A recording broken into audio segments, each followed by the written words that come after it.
Hello friends, DJ Brohawk here with my first official YouTube video, and it's not about Gran Turismo. Some of you might know me from Gran Turismo, however today we're talking about iRacing. I recently discovered YouTuber Dave Cam and went back down the rabbit hole of iRacing once again. Done a few oval streams here and there, about 6, 7, 8, 9 months ago. Since Gran Turismo's servers were exploding this week, my racing itch needed to be scratched, and so I took to the roads of iRacing to try and break out of rookie class in road racing. Now this week is the 13th and final week of Season 2, and it was a little difficult to nail down a combo for practice because the tracks change daily instead of weekly, but I saw the MX-5 Cup cars at Virginia International Raceway and knew I had to take my chances. Since I'm in rookie class, the only thing I care about is safety rating. If you're unfamiliar with iRacing, basically safety rating is how clean of a racer you are, including track limits, not spinning or crashing your car, etc. The kicker is that if there's a collision, both parties are penalized, so in order to get an I rating we have to see, or an I rating that we can see, we first need to get out of rookie class. We do so by putting up a 3.0 safety rating and driving 2 rookie races. Now, with that long-winded intro out of the way, let's get into the racing. Since this is my first video, I have not quite figured out the best way to do these YouTube video things, and so what I'll be doing is I'll be winging it instead of having a script for what will probably be a 25 to 30 minute long video by the end of things. No idea how the pros do it. I just know that, hey, I have 30 minutes of time to fill, and writing a script like that would take a really long time, so we'll see how it goes for now. But as you can see, we're here at Virginia International Raceway. It is the Grand Prix circuit. It's not the full course. It fits these MX-5s really nicely, and you can see that I, based on how the car sounds and whatnot, that I am taking my time around this course. And the reason for that is because as soon as you join a session, safety rating in iRacing counts immediately. So if I'm in practice or if I'm in qualifying, then and I go off the track, then I lose points on safety rating. And so for my first race here, I'm in the qualifying sessions. My very first qualifying session, I had maybe 30 minutes of practice going on, and you can see that I'm taking my time around the course, and you'll see later how, as I learn the track and spend some time practicing it, how that changes even in spite of me still trying to be conscious of my safety rating. So we're coming around the last bend, and I'm sure that my racing team friends will love it when I say this, but I currently do not have a plan in these MX-5s, at least not at this point, other than I have a general idea of where to brake. I know what the car can do in terms of braking. I do not know what the limit is, but I know that I can get it around the track because I did a little bit of practice. Still taking it easy though on this second lap. Maybe push it a little bit harder just out of curiosity because the competitor in me really wants to see how high up I can qualify in this lobby. Now that does kind of run counterintuitive to the idea of safety rating, but I do shift a little early. I do feather the throttle a little bit, just trying to say, hey, let me get this car around the track because I'm going to start in the pits. There are a number of YouTubers that suggest doing this kind of thing. If you're trying to get out of rookies, just start in the pits, let everybody go. People will take themselves out, and you'll gain safety rating because you'll be way out of the carnage. And that was the plan. And as we'll see here in a minute, once we wrap up the qualifying session, the 2-lap qualifying session, I started in the pits, and it seemed like a great idea, but as we'll see in a minute, it ended up leading to a real disaster as we come around the final bend. And this lap put us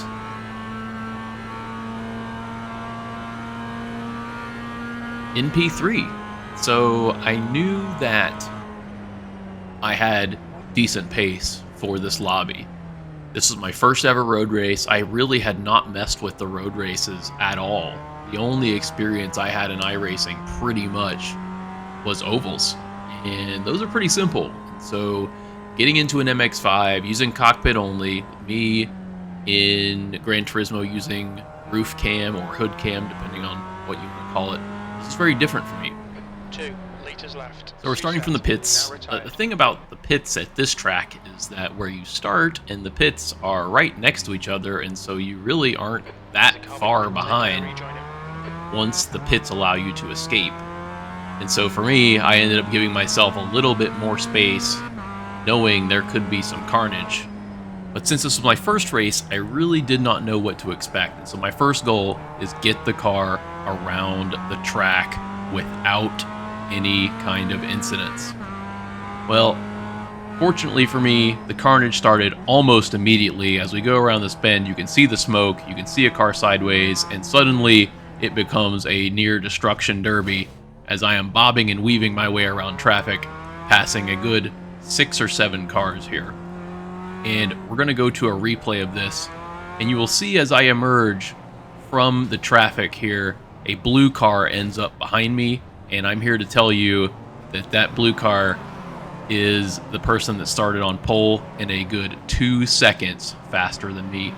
Now I'm recording a replay, so you can't see my mirrors, but I saw this person in my mirrors, and they were much faster than me. And I'm thinking, oh no, I need to let them by. And here, friends, is where my race unravels. As I go around this left, is a little bit of a tricky left for me to get it first, and then a right. Now, this bit here, I'm supposed to brake at the top crest of the hill. I go down, I get on the brakes a hair late, still okay. Now this next part made me crash a lot in practice. There's a little bit of a bump as you go to the left, and I, trying to be fast, knowing the person behind me was fast, I lose it and end up in the barrier. Fortunately, I had a friend that paid me a visit and sent his front bumper through my windshield, and I remember in that moment, my head is in my hands like, oh no, it's my first race, and here I am in the grass. So in iRacing, you go back, you can hit escape, you can have your car towed to the pits, and it has some kind of arbitrary time value for how long it would take your car to get to the pits, and you have to sit there and wait. Then they have to repair your car. Then they have to... I forgot to uncheck my tire change, and so they also changed my tires to add insult to injury. So we're going to skip a little bit ahead here. After the minute and a half I had to wait, and then we're going to get back on the track. Now a lap down and very disgusted with what I have done to myself here in my first ever iRacing race. The good news is we're behind our blue friend who paid us a visit into the wall. Unfortunately, they sent themselves right back to Narnia after having traveled to the pits from Narnia just a couple of minutes ago. So they're officially out of the race. Now in front of us is the pole sitter, the person that was behind us when we crashed, except they are now a lap ahead. And you can see by the way I'm driving, I'm a little flustered. I just want to finish this race with no more incidents. And almost got a track limits right there. The wheel is shaking. I am not very happy with myself at the moment, because I know that if you get more than an X2, X3, X4, you're not going to gain any safety rating, and I'm already at an X2. Fortunately, it ended up only being an X2, one for going off the track, one for losing control of my car. I didn't actually get an incident point for contacting the barrier, which felt pretty lucky. You could see even the pole sitter ahead of me going off the track a little bit. Even in this split where you get people that are roughly average drivers, they can still make mistakes. So now we're just going to try and put our head down and get in some quality laps, see if we can follow the pole sitter around. I figure if we can stay with him, nobody will catch up behind me, but I also want to keep the car safe, and so if anyone does approach behind me, I'm not going to fight them, especially being a lap down. I'm just going to let them by. I don't want any more crashes. That is, I say crashes, I don't want any more incident points. It's very easy to get. You will see that I get one very easily in the third race at 2 minutes to go. 2 minutes. I had to do it to avoid carnage, but you'll see it's very easy to get incident points in this game if you're not careful. Case in point, we're going to skip ahead a little bit. I'm still behind the pole sitter, but two drivers are rapidly approaching in my mirrors, and I, being a lap down and having very little to race for, I'm just going to let them by. It doesn't matter whether it's for position or whatnot, because number one, I only care about safety rating, and number two, my I rating, even if it is affected, I can't see it until I become Class D, and therefore I could lose all my I rating and I wouldn't know. Finishing position is not important when it comes to safety rating. So I let these two people by, and then I carry on with my race. My race from here was pretty uneventful for the rest of this race. Now I will say the 4 cars in front of me are the top 3, and then the third car in line is a car that's a lap down and is not conceding the position to the car on the lead lap. Now, here's an example of how easy it is to get distracted by a word from my spotter. Caleb, come on mate, defend your position. Gee, thanks buddy. In any case, I run deep on turn 1, nearly took myself off the track. I was over this race, being a lap down, and almost giving myself yet another incident point. Here's the thing, 2 wheels on the grass, your car is not returning to the track. It is very, very difficult to get these cars back on the track once you go off the track. So from here, I am in full granny mode in my head at the very least. I gotta get the car on the track. Now this is the final lap, and I do get to see a little bit of a battle unfold. And as we jump ahead, you'll see that the leader has taken themselves out of the race on the final corner. On the very last corner of the last lap, the leader crashes into the barrier on the inside, gives up the race. If it were me, I'd be heartbroken, but for me, this is all about safety rating. And as we go and check the race results, you'll see that yes, I did gain a little bit of safety rating, but we're looking for a 3.0, and that is not something that I have yet. Well, I was not happy with how that race went, and so I decided, you know what? I can do better than this. I'll do one more. So we're going to skip qualifying. We're going to jump straight into the race. This is race 2, a 10-minute race at VIR with the MX-5s, starting from the pits once again. Now, this race, for me, fortunately, was a lot more boring. And when you're trying to increase your safety rating, boring is usually better. So it took the grid a little while to get out in front of me, but now we're out of the pits. We are back on track, looking to have a fully clean race this time. So we start off behind our friend in the Miata, who has, as my UK friends would say, a bog standard livery. So do I. And I don't much like the bog standard liveries, but I keep forgetting to change it because it's much less intuitive in this game than it is in Gran Turismo. We're back on track, starting in last, going around the bend. Not very exciting going on here, but we do have our first casualty of the race. Pass on by and gain 1 position. Jumping ahead a bit. Sometimes races like this are fun in that it's just a cruise. It's like a track day. You're not under pressure. You're just driving. As we come up on someone who has gone to visit Barrier in the same way I did in the first race, and then immediately followed by someone who elected to take the scenic route, mowing some grass along the start-finish straight. Hopefully they turned out okay.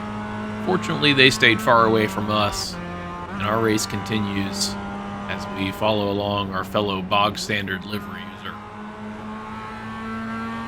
Jumping ahead once again, it can be a little frustrating in these situations when you're behind a car, you know that you're faster than them, and you're more concerned with safety rating, and so you don't want to make a move because you don't know what's going to happen. And this red car, I felt like was holding me up a little bit. But ultimately, I decided to play it safe. And as we go into this braking zone, you can see ahead our friend, the Bog Standard livery user, sends it right into the barrier along with the person that they were racing against.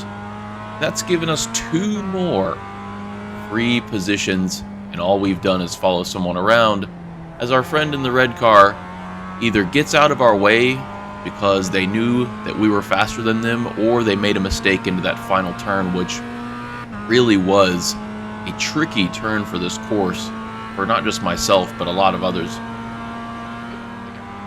As we'll see here as we advance to the start of the final lap, where I am 2 for 2 this evening in destroying my car's undercarriage, you'll see that I get over to the side and let a car on by. I generally don't do that unless the person is considerably faster than me. And this person was in my mirrors for a while, and I felt, you know what, I just need to get out of this person's way, let them go. I go a little deep into turn 1, but I can tell this person in front of me, it cares very much about their finishing position and is looking to make a move. And as you'll see here, going into the braking zone here, they make a nice move on the inside, one that I definitely would not want to make when it comes to being concerned about my safety rating. You'll see that person is well off into the distance already, as I'm just kind of cruising around behind this green and gray car. You'll notice here, while we have a moment before the carnage begins once again, my last lap time was a 141.7. I saw people getting into, in this particular combo, the 36s and the 37s. So you can tell I'm several seconds off the pace on a lap that is not all that long.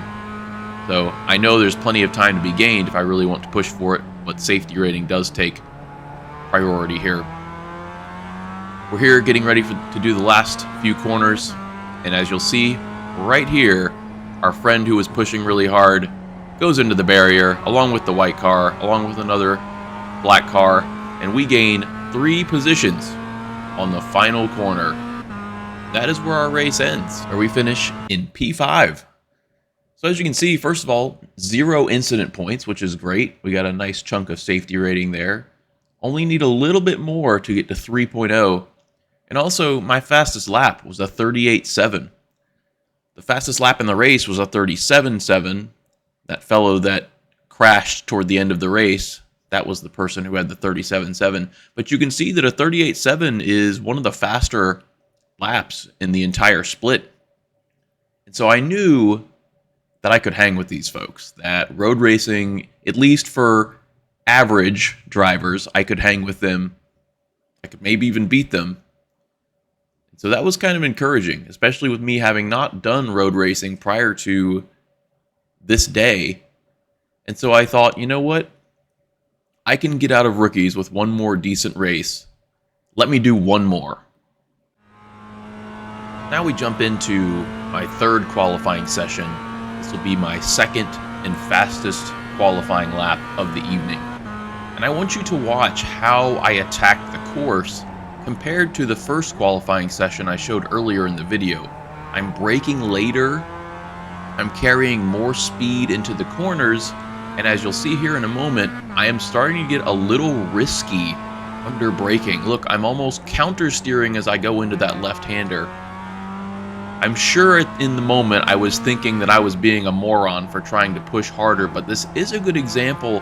Once you get a little bit of practice, as I use the entirety of the track there, that you can go faster and still be safe. I still felt like to this point I had the car under control because I could feel what it wanted to do, and then I was able to do it. So you could see there going on the uphill, I was a little slow. You want to try and be around 60 miles an hour. I got down to about 53 there. A little bit later in the video, I'll give you a brief lap guide of how this went. But if you go back and compare, I'm braking a little bit later. The car's a little more squirrely under braking. Even after a couple hours of practice, this bit right here still scared me. But I took that one pretty nicely, using all of the track, including the outside curb. And we're going to come to the finish line with a 38.7. which, believe it or not, is going to put me in pole position. So now I'm thinking a 38.7 was not the fastest lap in the last race I was in. And so now I'm starting to wonder, should I try to abandon sensible safety rating convention and go for the win? The answer is no, I didn't. Track temp is 105. I started from the pits again Air temp is because at the end of the day, just like I said earlier in the video, the only thing we care about for rookie class is safety rating. This ended up being my best race of the night, in part to the fact that I was gifted 5 positions as I left the pits due to this replay you're going to see right here. First, the red car spins its wheels and then takes itself out, which causes absolute scenes on the grid. Unsafe rejoin takes out 2 people, and then the 2 behind those 3 have to stop and wait. This poor green car looks very, very scared to progress until the carnage ends and almost gets caught up in it. As we continue on with the race, we get caught up with even more carnage, passing not 1, not 2, but 3 cars, and picking up an incident point for going off the track to avoid the first car. I don't know about you, I still think I was on the track. But nothing we can do about it now. We've gained 8 positions since the race started, and that doesn't include the 2 people that started in the pits behind me. So technically, we are up 10 positions from starting in last. Now, I know I have pace because I started on pole. I have a lot of cars behind me. Just need to put my head down, put in some quality laps, stay out of trouble, and we'll be out of rookie class. Jumping slightly ahead on the same lap, remember this green car. They had a little bit of a mistake in the last corner. We overtake them. Then we approach the white car coming up here on the front stretch now. The green and white car were part of a 4-car pack that were in front of us after we passed all that carnage before. So here, I know that the white car is probably not up to pace with the rest of the pack. As you can see and probably hear, I am taking it granny mode through here. I do not want to overtake the white car. And we're going to go into this braking zone. You're going to see me behave a little unusually. And the green car that I pointed out before was very close to me in my mirrors. I just let him by. Remember this overtake. It's going to be very important later. As you can see, I conceded a ton of time here. I was right on the white car. I let him go. Green car overtook me. And now I know that there's nobody behind me because those 3 cars were in that 4-car pack and I had a lot of clean track behind me. So now I'm going to continue to put my head down and just try and push behind these 3 cars, or push as hard as I dare anyway, to get to the end of this race and get out of rookie class. I know the guy in front of me has to be at least decently fast. He was able to catch up to me after I passed him earlier. So I know that if I keep up with him, I shouldn't be too threatened from behind. 2 more cars take themselves out on the final corner, and we gain 2 more positions. I think the white car out in front was also involved in that. We carry on, still behind the green car. He's not leaving us behind at the very least. This lap, a 43.1. Remember, we want to be in the mid-high 30s. See a lot of time is being conceded as the green car has now passed 1 car. And we are going to fall in line in the pack. Fast forward ahead to the end of the lap. The blue and green car goes a little wide and loses some speed. I look to the inside for the move, and the door gets closed, albeit a little gently. I ought to not take the risk and just fall in line. Ultimately, once again, for the 100th time this video, this is about safety rating, not about where you finish. We fall in line with car number 5, who seemingly goes a little defensive here into turn 1. Pretty sure I said out loud, come on, let's go, safety rating. And then they take themselves out. Now, because of the way I did this video, you can't tell what position I'm in. but I'm here to tell you that I just passed that car for P2. And immediately, I almost lose control, thinking what any good racer would think in this situation. If you're not first, you're last. And I'm 2 seconds behind first place with a couple of laps to go. So now I'm having to resist my racer urges to push like mad to try and catch up to P1. I have clean track. I think I can be faster, but can I do it? Let's find out. We're going to jump ahead to the start of the final lap. As you can see, the gap has come down maybe a little bit, a couple of tenths. Green car's done a good job of keeping me at bay. Our last lap was a 39.0. I think we can go faster than that. This is the fastest lap of my evening. I was pushing just a little bit. Shift into fifth here on the straight. We're going to brake right before the one board, hard on the brakes in a straight line, and then lightly trail brake in, hard on the throttle coming out of this corner. It opens up. The MX-5's back end doesn't really kick out that easily. You can be brave through here. Brake in a straight line. I have to hold on to it just a little bit, hard on the throttle coming out of there. I was slow through that corner all night. Brake in a straight line here. Turn in. Try to stay a little bit narrow if you can so that you can get hard on the throttle through here. You can make this one big, wide, sweeping turn. Hit the apex on the right. It's flat through these S's. Flat through here until the next braking zone as we go up the hill. Into fourth. And we're going to brake a little bit after the dark spot on the road. Try and maintain about 60 miles an hour up the hill, hard on the throttle. The MX-5 can handle it. Flat through these left and right. A little bit of a lift and stay narrow as we crest over the hill. Flat through the right. If you get that right, you can take this part flat. Then you want to brake hard in a straight line right after you crest over the top of the hill. Lightly trail brake in, hard on the throttle as usual. Through here, this is all flat through here. This was the toughest part of the track for me. A little bit of a lift over the hill, dab on the brakes in a straight line, then hard on the throttle as you go around. You can use the camber of the corner to really suck the car into the track. Unfortunately, our efforts were not enough as we finish P2. And that's it for my first ever official YouTube video.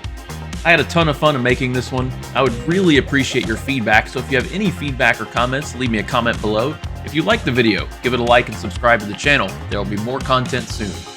If you're interested in what Apex Hunter Racing is about, join our Discord in the link in the description. We'll be happy to have you along. Other than that, thanks so much for watching. Until next time, see ya!